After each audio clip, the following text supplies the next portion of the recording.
appreciate it. Mr. President, has the compromise been eliminated, sir? How many U.S. troops were involved, sir?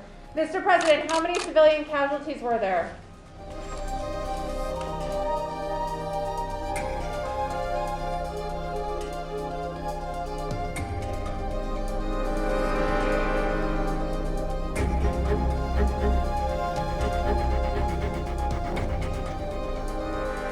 Operating on my orders, the United States military forces successfully removed a major terrorist threat to the world, the global leader of ISIS, known as Haji Abdullah.